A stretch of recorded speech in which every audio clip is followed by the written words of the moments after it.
Even though most of the other airlines that have gone on that we most can't remember their names, it was not as a result of not being dominant in the airlines industry or being able to have as much passengers. We had Chachangi and the rest of them. That is correct. So it's not because they were not dominant in the industry that they went under.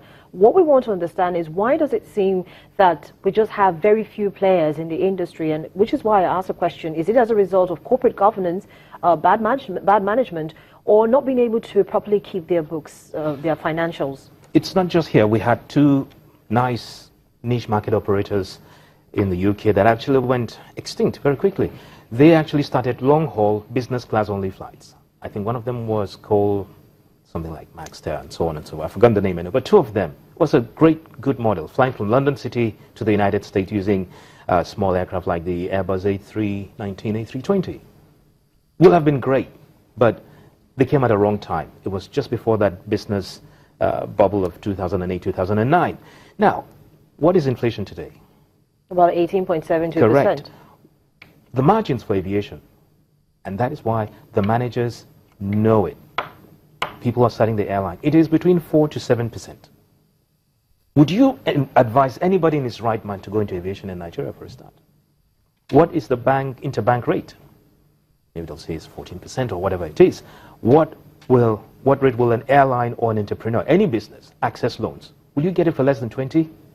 So inflation is inflation is 18.7%.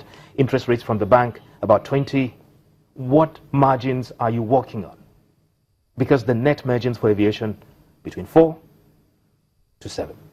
When the oil price fell to sub $40 per barrel, some airlines were lucky. They made up to a whopping 16%, which cannot even correct for inflation in Nigeria as we speak. So you see, there are macro factors that are out of the purview of the operators.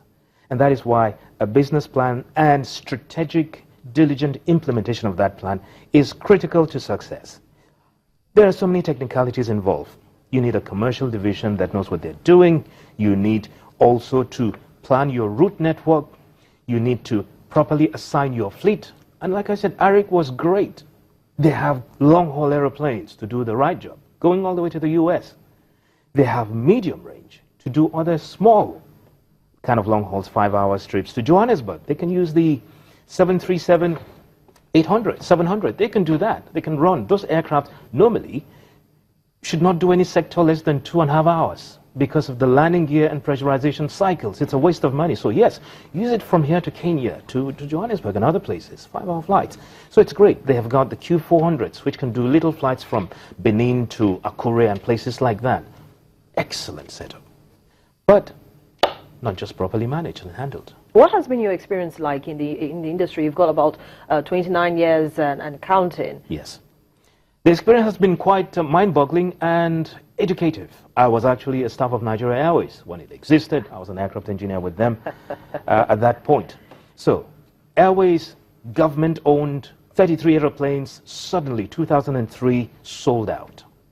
But the key thing here is, again, bad government leadership, and possibly as we speak now, there is no transport policy for Nigeria. There is no long-term or medium-term transport policy. Which means at this time, you know, there's talk that probably there should be a national carrier, again, for the airlines, because they're talking about airline and they're talking about shipping line as well. So do you think that we should have a national carrier?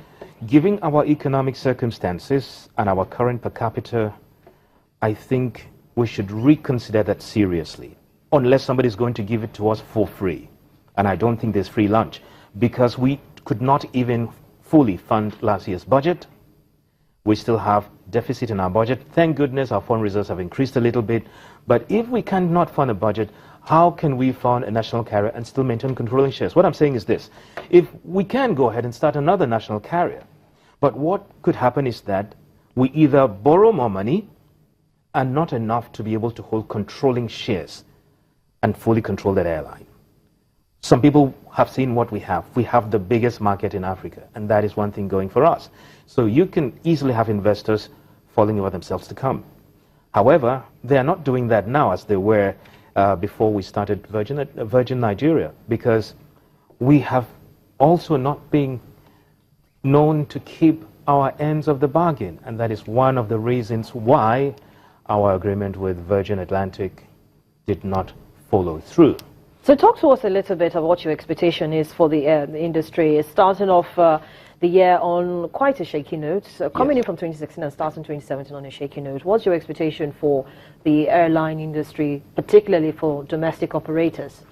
My expectation is that there would be concerted efforts for the major stakeholders, and by that I'm saying the government. By government, I mean the federal government, Ministry of Transport, Ministry of Aviation, Senate Committee on Aviation, House of Reps Committee on Aviation, and the regulator, especially the NCAA. Well, we have other government service providers, so they fall into two categories now. I've said government. The next is service providers. FAN, which runs most of our airports. We have NAMA, that runs our airspace. And then NCAA. We have, yes, the NCAA is regulating us all. I am hoping that there will be concerted efforts on this part. Okay. Together with the airlines, to address the four main issues that we're looking at. Captain Dung Rwang, former chairman, Nigeria Aviation Safety Initiative, thank you so much for coming on the program today. You're welcome.